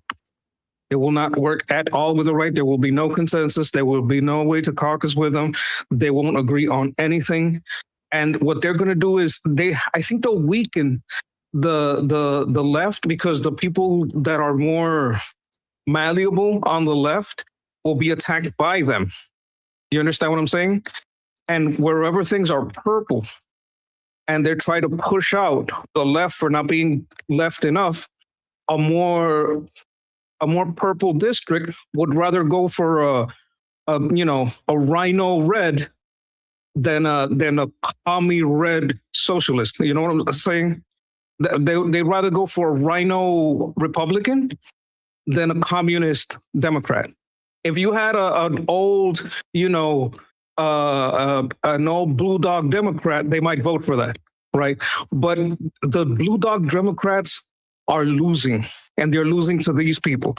With that happening, anybody that would go for a blue dog Democrat or a rhino Republican, all right, or someone that's kind of somewhere in the middle, that they still believe in law and order, but I think it's not good for them. It's not good for anyone. But I'm not having a lot of hope for New York, but I'm having more hope that this acceleration is going to have a backlash. That's how I would put it. So here's a Texas troop in the live chat is saying they did not gain seats in the federal house. Is that and then let me get like I said, these seats were already blue, right? What I would say is that they switched candidates to even more socialist, leftist, like extreme left. So that's one of the things I said, that these seats were already blue. They weren't going to go red, but they're becoming even harder to caucus with. And then Texas troop is also saying, Texas troop, who should join our group calls because she's really active in American politics. She's also saying they are not socialists or communists. They are Jacobin. How do you pronounce that?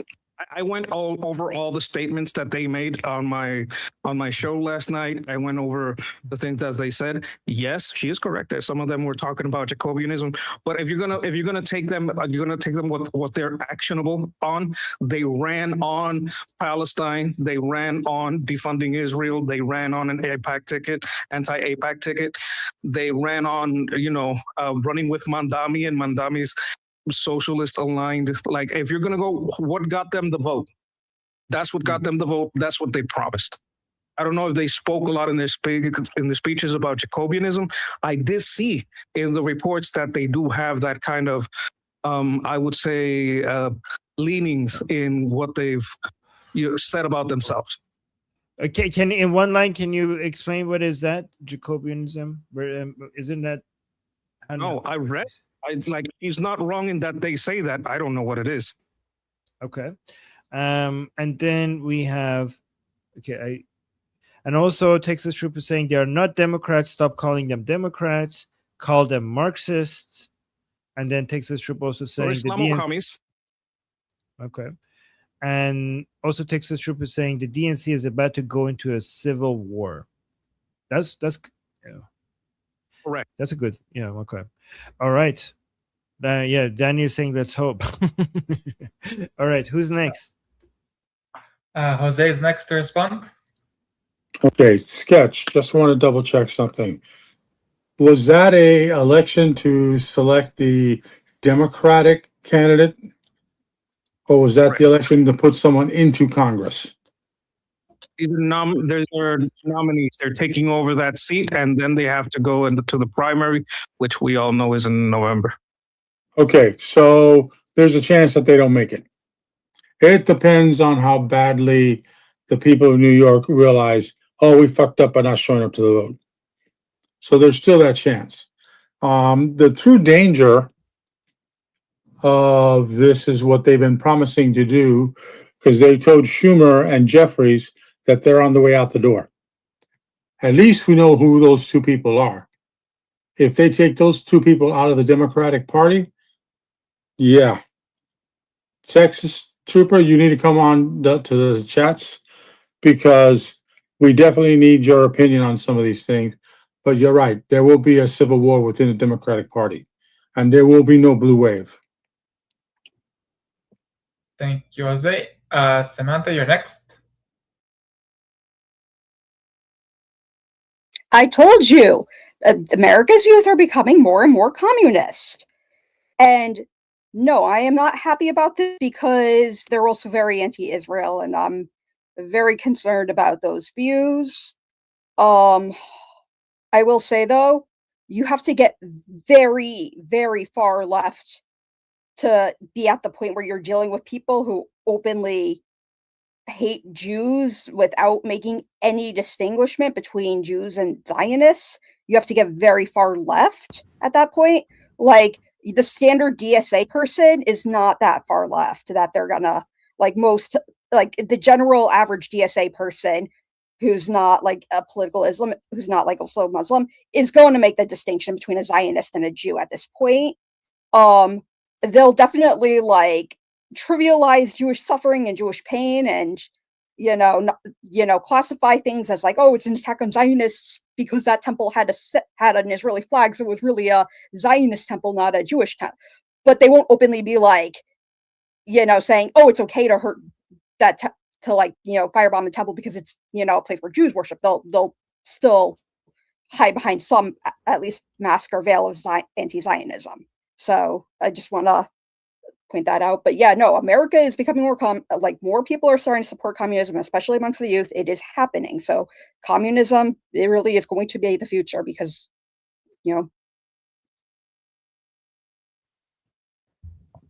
Okay, let's go to Nail Bunny next. Yeah, they're becoming more communist because of the long march through the institutions. It's because it's what they've been teaching in the American universities for. Nail Bunny, your audio is a bit low. Really? Just come closer, Okay. maybe. Can you hear me? Yes. Yeah, it's better. Okay, I think I was covering up my microphone. So I was saying is that the reason why they're becoming more communist is simply because of the long march through the institutions that's been going on for decades. So they're being taught it. It isn't, they're being taught it, and they're being taught at the same time to never question or argue. That was the key thing, is that it isn't that people weren't being taught this before, but now there's this idea that if you disagree, you're horrible and evil. If you, if you argue with anybody, you're a bad person. If you disagree with anyone, you're a bad person. So people don't disagree anymore. They're afraid to disagree because all of their friends will suddenly tell them off and not talk to them anymore. And that's it. That's why it's working. It's like they found, oh, this is the Holy Grail. This was the thing we were missing before, because before they would learn it, or they'd learn about it or whatever, and then eventually they'd be like, yeah, I don't really agree with that. After they bought their own car or started to try and buy a house or something, they realized that it's really juvenile, but it's entrenched now because no one will argue. And I just wanted to point out, it just occurred to me, there is one thing that Keir Starmer did that was good. And that is when he took over leadership of the Labour Party in the UK, he actually did get rid of the communists. They had come in and they'd been squatting there a while, and they were led by Jeremy Corbyn. And they were trying to transform the Labour Party, and they did a pretty good job of it, and they were sort of winning with that. And he did come, and then they were really massively anti-Semitic. And so basically Labour was exposed for being extremely anti-Semitic. So when Keir Starmer took over, his mandate was to expel them all and get rid of all the anti-Semites. Now, he did largely do that. He got rid of the communists. The communists were all anti-Semites, and they all fled to the Labor Party, not Labor Party, sorry, the Green Party. So they took off to the Green Party largely. And then at the same time, the Islamists were denied their own party, that they were denied, you couldn't have an Islam party. And so they joined the Green Party. So everybody's in the Green Party, essentially wearing their, their clothes of the Green Party, but they don't care about the environment. They don't, they're just using them. And I think the same thing is happening in the US, is that the DSA, Islamists, they're all the same. They're basically in, rather than leaving and joining another party, no, because the US is such a strongly two-party system, they have to just transform the Democratic Party. They have to take advantage of the fact that everybody in the Democratic Party thinks that, oh, we're a big tent and there's room for everybody and be tolerant and blah, blah, blah. And then they're using that. And they are going to transform the Democratic Party. They have almost completely done it already. I mean, there's only John Fetterman. I mean, they're winning. And if people are actual liberals, and like the real meaning of the word liberal, if they are actual liberals and they want to save the Democratic Party, what they have to do is I think the primary is over, but they need to have voted for the least crazy person in the primary. And if the least crazy person didn't win, they have to vote for the Republican. If they want to save their party, that's what they have to do. They have to show that you're not going to take over our party. And I don't see any other way other than, I don't know, basically a purge like Keir Starmer did to the Labour Party, which is possible, I suppose. Isn't it in the US, there's less control mechanism regarding who gets in than the UK, so you can't do a purge? Well, in the UK, some parties, you don't really have to jump through very many hoops to join. They'll take you. And the Green Party is like that. The Green Party is everybody can join. I mean, you can join the Green Party and vote in a leadership election. I think it's almost in the same day or like within the week or something. I can't remember what it is for the Green Party, but that's not the way it is for other parties. You've got to be a member for like 3 months, 6 months, something like that. So it is a little tougher, but I don't know. Actually, I don't remember what it is for the US. I haven't lived in the US for a very long time.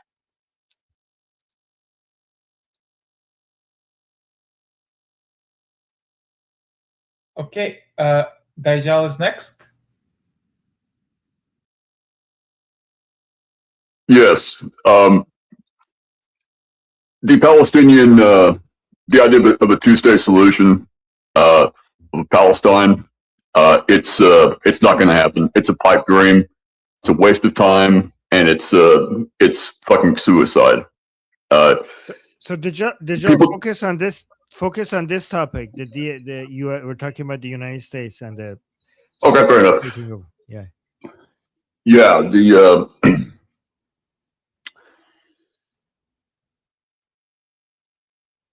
Okay, remind me again. I'm sorry, I was dealing with. All right, let's go to Jeffrey, and then if you want to come back to this because we're focusing. Sure, on yeah, no worries, Jeffrey. Yeah, I mean, Soviet active measures disproportionately, as pursuant to Marxist military doctrine that disproportionately concentrated on subversion and then disproportionately focused on universities, because the ideology of the classroom of one generation inevitably becomes the ideology of Washington and DC and corporate boardrooms and institutions and subsequent ones.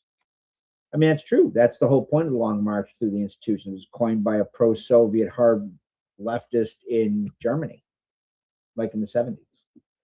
The co-radical response is coming. And we're just going to see what happens. We're going to see what happens. And that's just where it is. You know, I mean, I don't like it. I think a lot of those skittle hairs are going to find out that the bill is going to be higher than they thought. I tell you, our adversaries actively amplify it.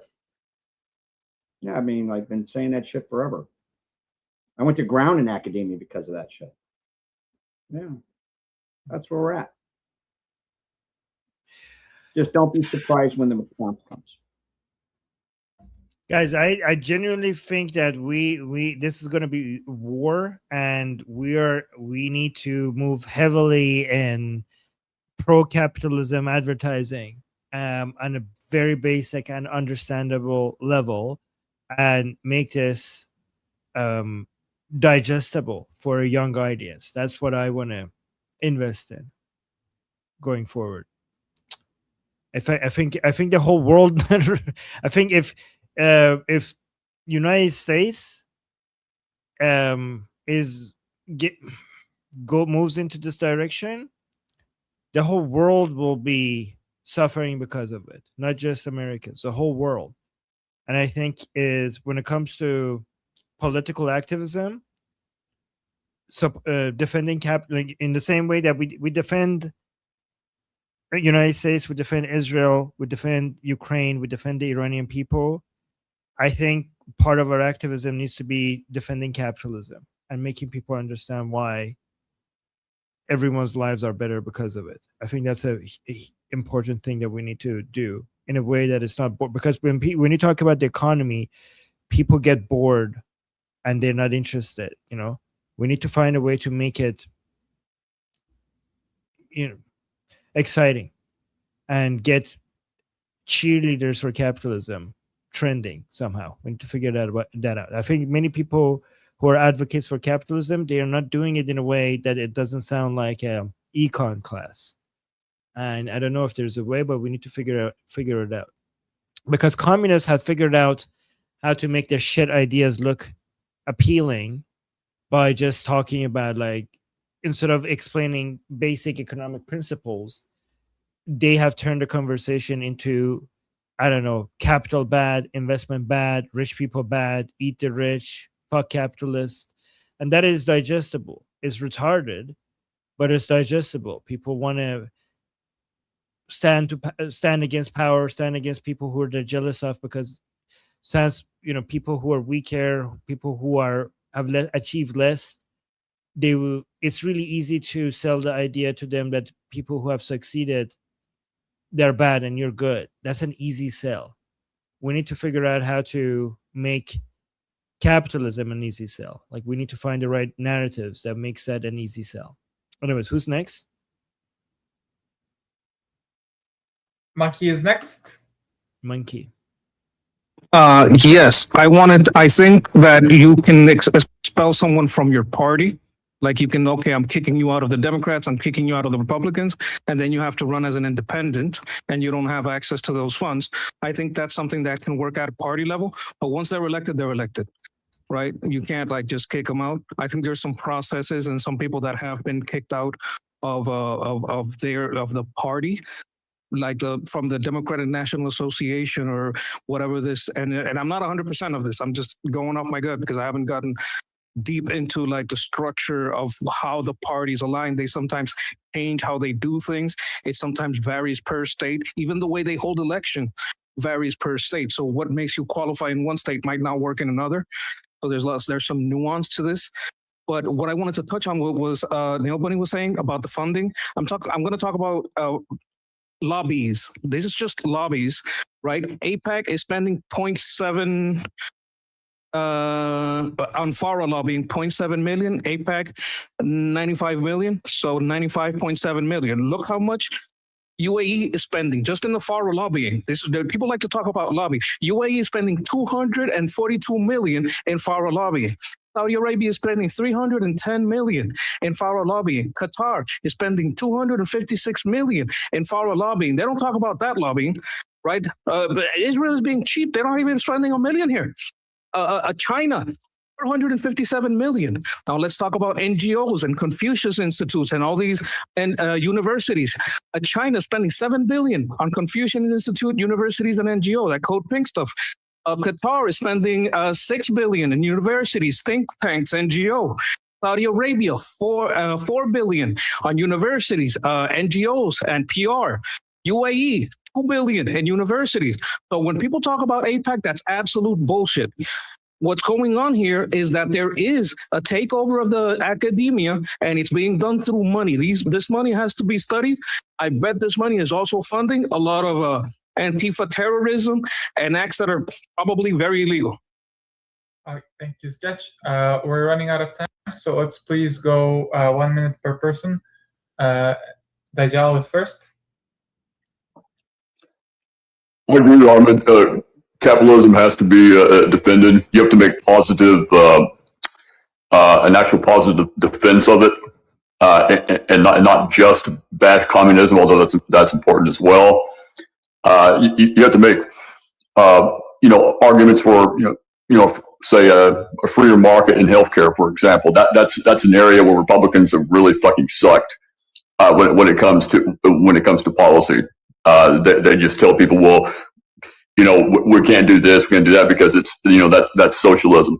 That doesn't work. You have to give actual fucking solutions to the problem. And there are solutions, and we've talked about this, and you've talked about this, your ideas on things like healthcare. You have to actually put up policies that, as alternatives, that actually make sense to people. And if you don't, you're going to lose. Yeah, basically. I think what we need to do is we need to tie capitalism to liberty and freedom, because that's what it is. It's about freedom. It's about people being able to do what they want with what they earned. And I think that's the goal that we need to go with. Yeah. All right. Who's next? Adam Smith. Yeah. Okay. Arhalda is next. Hi, all. I just wanted to let you know that we already have a group that's working on this. This exact idea. We started it, probably about a week ago, and we've been fine-tuning it. Anyone's welcome to join if they want, but the goal is, obviously to help Iranians and to free Iran, but focusing on what America really is, capitalism, taking back our country. So if anybody is interested, they could message me or something, and I could share the link to that group if you'd like. All right, thank you. Who's next? And last on the list is Jeffrey. Jeffrey. Look, I'm not saying that like having discussions isn't a good idea. Dude, the other side isn't buying.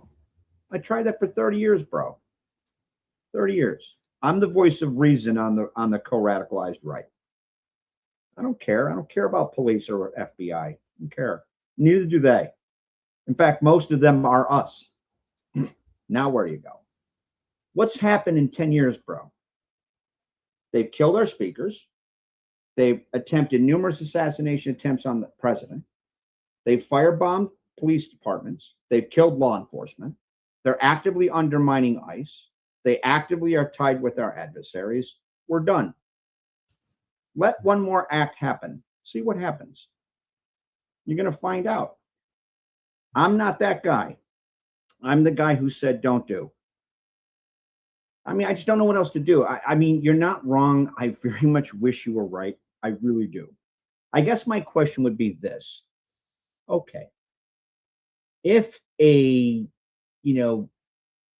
how do you pursue conflict resolution in a manner that realizes the goal within the increasingly shrinking temporal constraint and time compression caused by the fact that we're heading towards the more high intensity kinetic part of a high intensity world war?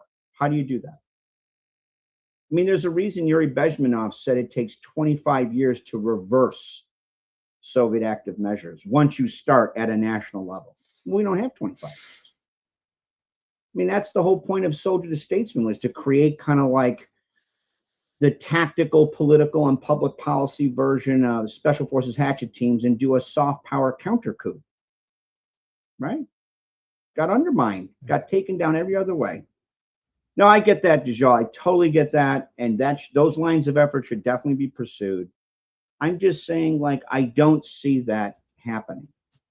I don't see that actually having, like, not swing voters. I'm just saying, like, you're never, like, having debates with radical leftists, dude, they don't give a shit. I promise you, including the ones that are in here. They don't give a fuck. Not one. They'll tell you. They don't change. Promise you. Go look at my other channels, see how they act. I extend nothing but love. They're not interested, dude. They don't care if you try to make like this econometric argument. Here's like I carried the two, and this is how we maximize marginal personal benefit. They don't give a shit about anything. You know why? Because they've been conditioned to believe if they subscribe to this crazy ass radical left-wing ideology, that they are morally superior to other people when they're not. It's manufactured narcissism. You're asking for people who have been conditioned to be narcissists to reflect on their personal character flaws to not be narcissists. I don't know how else to do that. I mean, I don't know how to exactly do that, particularly in the time critical and decisive manner that operates within the fact we are very quickly heading towards a high intensity world war, especially considering our adversaries are actively amplifying that. That's real talk. All right. I mean, I'm not trying to be shitty. I hope you get I'm not trying to be shitty. Yeah, Jeffrey, I need to go soon, but I just want to say, like, I think you're very wrong about this because you don't know how to change their mind. Well, you don't, but I do, and I have. I have many people who have been hardcore communists, and now they're hardcore capitalists, and they're my friends, and they go around convincing people that capitalism works. So I know this works. You could say like it's hard to scale that. I agree that would be hard to scale. That is that's fair, but I have done this. And so I do, like, saying it never works. Maybe you could say like, okay, Armin, maybe you have some anecdotal evidence that works, but it's not going to work on a large number scale. Maybe that criticism is fair, but I wouldn't say. How do you know? I wouldn't. Yeah, but it has to be tried because I think psychological and information warfare should never be abandoned. Even I completely agree that military is where it's at, but I think it would be to our detriment for us to not also invest a lot in psychological and information warfare. That is really important. And yeah, I think that information warfare involves promoting capitalism. And also I've managed to convince people, adults, to change their mind on this topic, and they have now been consistently pro-capitalism because of the work I've done on them for a very long time. Like they continue. They're now capitalist advocates. They went from being communist advocates to being capitalist advocates. Also, I know this works because we, on a mass scale at least, have seen it work in Iran. Communism is in Iran has all but died, right? Like if you go, the hatred for communism in Iran is unbelievably high, and this used to not be the case. Like Iran used to be in a situation where they loved, like a huge percentage of the population loved communism. And now Iran has become one of the most anti-communist countries in the world, aggressively anti-communist. Especially many people who used to be communists themselves are now aggressively anti-communist. So saying the left never changed its mind, I've seen a huge percentage of the population of my country who used to be leftist to be now extremely pro-capitalism. So people do change their mind. No, so you're saying flawed comparison. You literally said leftists don't change their mind. I know they do because I've seen it, and I've seen it a lot. So don't give up on people just because they annoy you and just because they're currently retarded. You can't fix stupid. There is fixing stupid. Also, I'm just talking about adults that I've seen people change their mind. One thing you could do is target the young. The young who has like, oh, you can't change their people's minds. We could reach people that haven't made up their mind yet. And And that works a lot. So we have to reach people who haven't yet made up their mind. So again, you keep making excuses. You just came up with a general term. The left doesn't change their mind. Now you're saying the U.S. is not the Iran. You made a general term about the word leftist. Also, I've convinced American leftists to be capitalists as well. So I don't know what you're talking about. Also, one more thing I wanted to mention is that, yeah, information warfare is important. Psychological war is important. I know we might be biased because you focus on military and you have a military solution to everything, and I focus on the narrative battles of narratives, and that's why I'm thinking like maybe the narrative. That was my point. But yeah, but just because you haven't been successful, it doesn't mean that there is no solution. I think we should focus on. I think we should do both, and I think that we need to reach out. I think we're going to regret not trying to change people's opinions.